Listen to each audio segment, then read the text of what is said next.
trying to come up with an idea for this last project. We're almost to the end. I wanted to do something that is relevant to us, something that you guys care about, and that we do every single day, which is texting. So I wanted to do this because instead of me coming up here and saying that everything you're doing is wrong and texting is bad and you need to change what you do, I want to come up here and enlighten you and make you feel good about something that you do every day, because I feel like we always hear from adults or whatever that our generation is doomed and we're doing everything wrong and we're going to be horrible adults or whatever. So I want to do the opposite of that, and that came from, because I originally thought that, as you guys know, that texting does make you illiterate, and so I was enlightened to know that was wrong, because now I can have a more positive presentation. So let me start by asking you this. Do you think about grammar as you have a conversation with somebody? Do you think about, oh, capital letter, I'm going to start my sentence, and then I'm going to have a comma here and an exclamation point at the end? No, probably not, because that's not what conversations are about. Like, grammar is not required because it's face-to-face and it's casual. And that's how texting is too. Grammar isn't necessary. I mean, yes, it's nice sometimes, but you can still get your point across to the other person, misspelling a couple words or not using correct punctuation. So texting does not require grammar, and it's casual. You express yourself to the other person, and it's like a face-to-face conversation. So, in order for me to prove to you that texting does not make you illiterate, you're going to need some experts' opinions. So we're going to start with John McWhorter. He did a TED Talk, which changed my mind in this whole topic. So he starts by saying that language started as speech, which makes sense, because think about the very first people to create language. They didn't automatically start writing to each other. They tried to communicate with one another, and the writing came later. So that is how language started. And then McWhorter goes on to say that texting is not writing. And you're probably thinking, what do you mean? I'm writing out words to my friends? How is this not writing? So in a literal sense, yes, you are writing, but for this purpose, writing is formal and texting is casual. So language started as speech, texting is speech because it's casual, and texting is not writing. I have some troubles understanding this. I'm in a little flow chart to clear that up. Okay. So this point right here, people spoke in the same way as they wrote. What this means is people, we've seen very formal speeches of old presidents. They get up there and they're very formal and they use big vocab words. However, we are kind of straying away from that, which is fine because that's just our evolution. So they started communicating and it was formal, and that's how they had conversations, and then they gave speeches very formally. Now, we're more focused on making relatable speeches and topics that are interesting to our audience, which is like texting, because you want to relate to the other person, you want to communicate better. So that is the evolution of speech. We don't really talk to one another using our big vocab words as we write a formal paper, which is fine because that's just how our society functions. So now we're going to look at texting researchers. Their names are Michelle Durin and Claire Davis. And they took 80 college students from intro to psychology class or something they needed to fulfill their study requirement. So these students, 34 of them classified themselves as frequent users of text speech. And what that means is they abbreviate a lot, they don't focus on grammar, and they're more casual when they text their friends. And then the other 46 said, no, I have pretty proper grammar as I text. So that's why this is a good study, because it takes the two opposite ends. Okay, so as these two researchers said, they were testing students on their proficiency and familiarity with text speech, as well as their standardized literacy levels and misspellings of common text speak words. So the first thing they did was go into a room individually with an experimenter, and they were asked to send an email to a professor and to a friend. Now these aren't the exact ones, this is just an example. So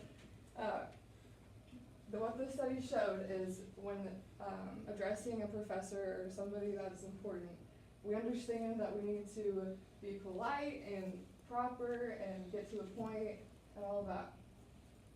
However, when we text our friends or email our friends, grammar, it doesn't really matter because they know they're on the same level as you. Like, they understand that it's just, you're just friends, you're not addressing somebody important, like, they are important, but formal is what I mean. So, what this means is we understand how to be formal and how to be informal, which is very important, and I think that's like something to be proud of, and we'll touch on that later a little bit. So the next thing they did was test their spelling. They wanted to see if they could translate abbreviated words into standard English like sentences. And so they focused on what I like to call the common victims. Two, there, your. So I don't know about you, but it drives me absolutely insane when I see these misspelled on social media or like not used in the proper way, or especially somewhere important, because these are easy to understand. But the 80 college students were able to translate these, which is good. They understand how to properly use these easy words. And so between the, quote, texters and non-texters, there was no drastic, like, difference. There was no negative correlation, as they say it. So the more text you send, you're not going to score drastically lower. And same with spelling. So there, yeah. Here are, this is one of those charts. So as texters, 97, non-texters, 94. This one's actually pretty even. So there is sometimes a slight difference, but in the grand scheme of things, it's not that big. So at the end of the study, the students did a survey, and they all said that coming into this research, they thought texting made them illiterate, much like I did, much like you probably did. But obviously the results changed their minds, which is good, because it's good to change your mind sometimes.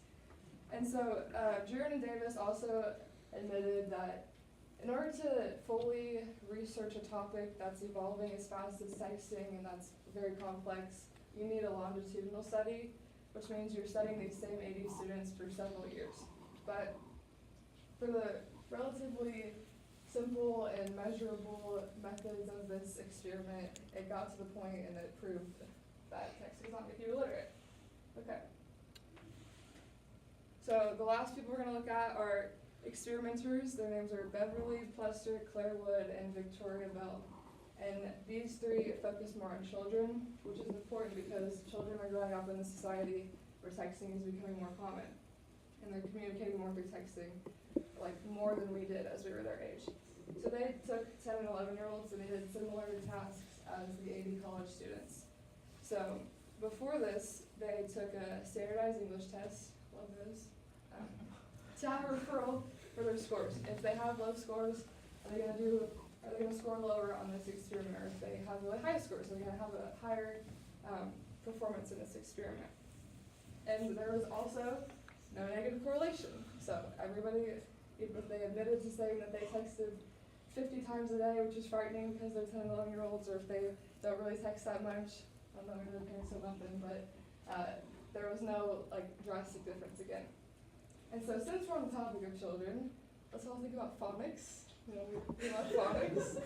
So phonics actually helps kids in texting because they can apply it outside of the classroom and they can abbreviate their words when they're texting their friends, and it helps them to understand how to pronounce proper English words. So I guess there is something good to phonics. What the study also showed is that if the students could not translate the abbreviations to the standard English, then they had spelling issues. And so that brings up the point that there absolutely are people out there who struggle in society. They don't know how to fill out a job application. They don't know how to send a formal email or speak to somebody professionally. But in my opinion, those people have bigger issues being classified as illiterate because they missed something in English class. You know, pretty much everybody goes through elementary, middle, and high school English. And somewhere along the lines, they're going to introduce to you proper grammar. So I don't know where those people were, but they missed that. So I guess this argument would be better worded to say, texting does not make you illiterate so long as you have a general education in English, which we all do, so we're good. Okay, so kind of just threw a lot of information at you, but I'm going to repeat the important points. So we started by saying that texting is relaxed. It's like a conversation. That's why it's not formal writing, and grammar is not necessary. You can misspell words, and you can have run-on sentences, and the other person will understand your point. It's similar to conversations. And then the texting researchers have proven this. I mean, you might need a longitudinal study, but for the most part, it's been proven. And there is no drastic negative correlation. If you send 100 texts a day, you're still illiterate as long as you pay attention in this class. Or if you send 10 texts a day, you're also still illiterate. So back to the formal and informal thing. I think this is something to be proud of as a generation, something to look at as a positive, because we understand how to address our teachers. We send them emails and we ask for help. We also understand how to have conversation with one another, which is very important. And I think that's something to be proud of. So, whether you are overwhelmed by all this information or you feel relieved because you text a lot and you understand that it's not that bad, just know that texting is our evolution, and we don't speak formally as much as people used to, but we understand how to communicate with one another. We understand what the other is trying to say.